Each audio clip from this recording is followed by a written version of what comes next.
একটা গ্রুপ সংস্কার করতে করতে আমাদের নির্বাচনটা পিছিয়ে দিতে চায়।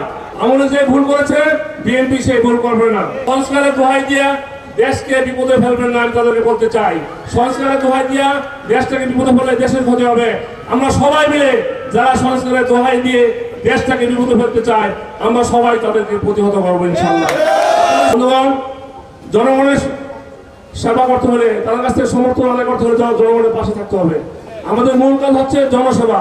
আমরা জনগণের পাশে আছি, জনসেবা করতে চাই। মানুষের সেবা যদি না করতে পারি তাহলে এই পার্টিগুলো আমাদের কি লাভ? আমাদের কোনো সার্থকতা নাই। আমরা যদি সার্থক হবো তখনই জনগণ যখন আমাদের বিএনপি কর্মীদের দ্বারা, আমাদের পার্টির দ্বারা উপকৃত হয়। আমাদের দ্বারা কোনো দেশের মানুষ উপকৃত হয় নাই।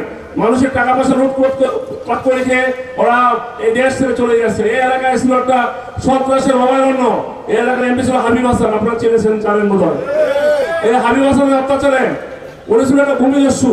এই হাবিব হাসানের অত্যাচারে মানুষ অতিষ্ঠ হয়ে গেছে। এই যে দোকান পাশা দেখছেন, তাদের নেতাকর্মী আমরা বিভিন্ন সময় পত্রিকায় দেখেছি, টিভিতে দেখেছি, লক্ষ লক্ষ কোটি টাকা চাঁদা আদায় করেছে। এই জন্য ওরা জনগণ থেকে বিচ্ছিন্ন হয়ে গেছে। আমরা ইনশাআল্লাহ বলতে চাই আপনাদেরকে, আমরা এই ধরনের ভুল কাজ করবো না। আমলে যে কাজটা করেছে বিএনপি সেই কাজ করবে না। আমলে যে ভুল করেছে বিএনপি সেই ভুল করবে না। আমলে যে অন্যায় করেছে বিএনপি সেই ভুল কাজগুলো করবে না।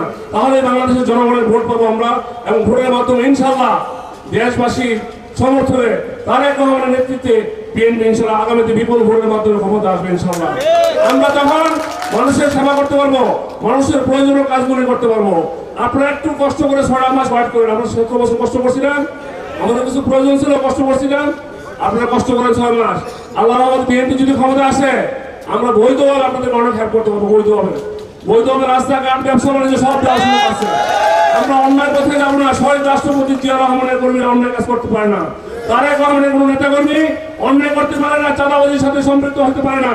আমরা চাঁদাবাজদেরকে ধরে তাদেরকে আইনের সুপর্দে করবো। আমরা আপনারা শুধু সতর্ক থাকবেন, কোন অবস্থাতে যেন এই এলাকায় আমাদের নামে কেউ চাঁদাবাজি করতে না পারে। যারা শোনা যাচ্ছে 2 চাঁদাবাজি করে, আমরা ইনকোয়ারি করে দেখেছি, যারা দীর্ঘ 17 বছর আমাদের পার্টি করে নাই, যারা 5 তারিখের পর বিএনপিতে অনুপ্রবেশ করার চেষ্টা করছে, তারা চাঁদাবাজি অন্যায় করে এই অন্যায়গুলো বিএনপির ঘাড়ে চাপিয়ে দেওয়ার জন্য চেষ্টা করতেছে। আপনারা সতর্ক থাকবেন, কোন অবস্থাতে আমরা সায় দিব না। আমাদের চাঁদাবাজির ক্ষেত্রে আমাদের 0 টলারেন্স।